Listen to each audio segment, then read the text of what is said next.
It was a crisp autumn evening in 1979 in the small, peaceful town of Fort Dodge, Iowa, the kind of place where everyone knew each other, where people still left their doors unlocked, and teenagers hung out at the local pizza shop after school. But that calm Midwestern sense of safety would be shattered forever when one teenage girl vanished without a trace on what should have been an ordinary night of babysitting. Her name was Evelyn Miller, just 17 years old, bright, responsible, and beloved by everyone who knew her. She had plans, dreams, and the unmistakable warmth of someone who lit up every room she entered. That Friday night, she had been hired to babysit for a family she'd worked for many times before. She told her friends she'd be done by midnight, and maybe they could grab milkshakes afterward. But Evelyn never made it home. This is the chilling story of the babysitter who never came home. A true crime that left an entire community paralyzed in fear and searching for answers that wouldn't come for decades. It began on October 14, 1979, when Evelyn arrived at the Johnson family home, a cozy two-story house on the edge of town. The couple, Mark and Lisa Johnson, were heading to a dinner party, leaving Evelyn in charge of their two small children. She waved as they drove off, and everything seemed perfectly normal. Around 8:30 p.m., a neighbor walking his dog saw Evelyn through the living room window, sitting on the couch and reading a book while the TV flickered in the background. That would be the last confirmed sighting of her alive. When the Johnsons returned home shortly after midnight, the front door was slightly open. The TV was still on. The book Evelyn had been reading lay face down on the couch, as if she'd put it down in a hurry. The children were fast asleep upstairs, safe and unharmed. But Evelyn was gone. Her purse was still in the house. Her jacket was still hanging by the door. And her shoes, the ones she had worn that night, were sitting neatly by the sofa.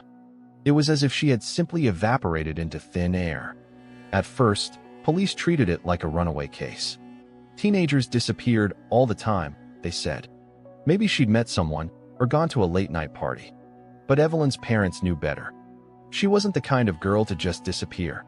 She was responsible, reliable, and fiercely protective of the children she babysat. By morning, when she still hadn't returned, the Fort Dodge Police Department launched a full-scale search.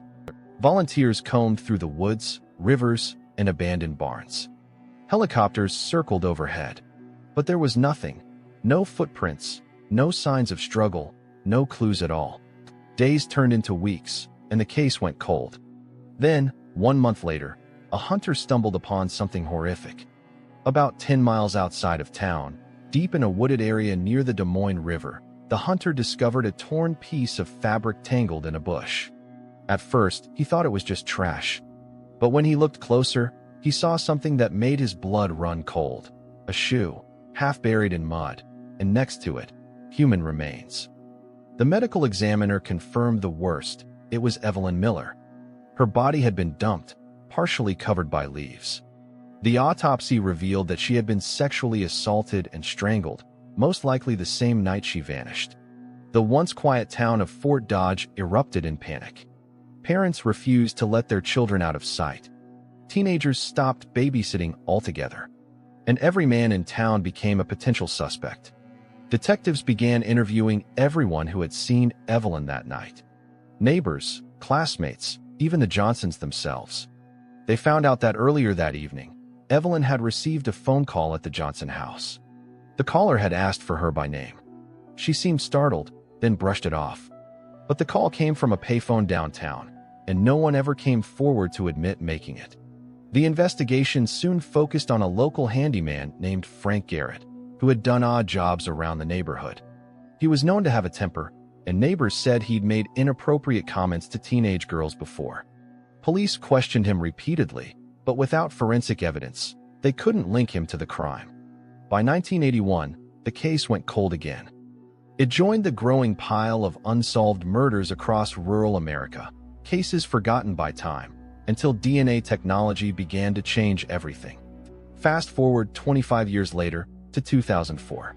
A cold case unit reopened the investigation. The evidence from Evelyn's case, her clothing, fingernail scrapings, and the fibers found at the scene, had been preserved.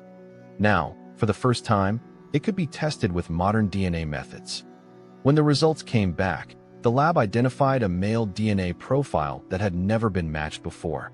The database returned no hits. The killer wasn't in the system. But detectives now had something they never had before, a genetic fingerprint. For years, the case lingered in limbo. Then, in 2012, new techniques in genetic genealogy changed everything. Investigators uploaded the DNA profile to a public ancestry database, and it matched several distant relatives.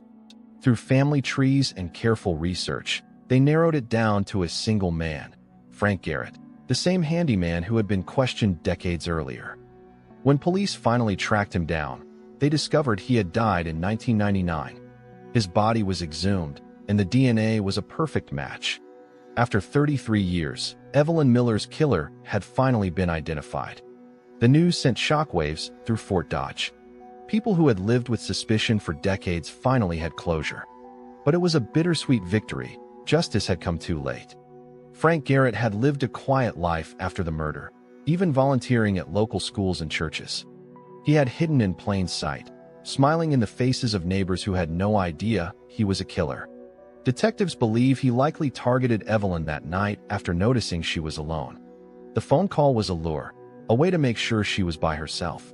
After the Johnsons left, he likely entered through the unlocked door, attacked her in the living room, and carried her body out the back door to his truck. The children upstairs never heard a sound. The case of Evelyn Miller, the babysitter who never came home, became one of the most haunting examples of small-town vulnerability. It shattered the illusion of safety that so many families clung to, and it served as a warning. Evil doesn't always look like a stranger in the shadows. Sometimes, it looks like the man fixing your roof, waving hello from across the street. The story also changed the way law enforcement handled missing persons cases involving teenagers. No longer would the first 24 hours be dismissed as a runaway situation. Every disappearance would be treated seriously, because as Evelyn's case proved, the first few hours can make all the difference between life and death. Today, there's a memorial in Fort Dodge dedicated to Evelyn Miller, a simple stone plaque surrounded by wildflowers near the river where her body was found. Her parents, both now elderly, still visit every year on the anniversary of her disappearance. They've said that knowing who did it finally allows them to grieve, but the ache never truly goes away. In interviews, Evelyn's childhood friends described her as a beacon of kindness, someone who dreamed of becoming a nurse, someone who always volunteered to babysit, who never charged much because she just loved kids. One friend said, "She was the kind of girl who made you believe the world was safe. And then the world took her away."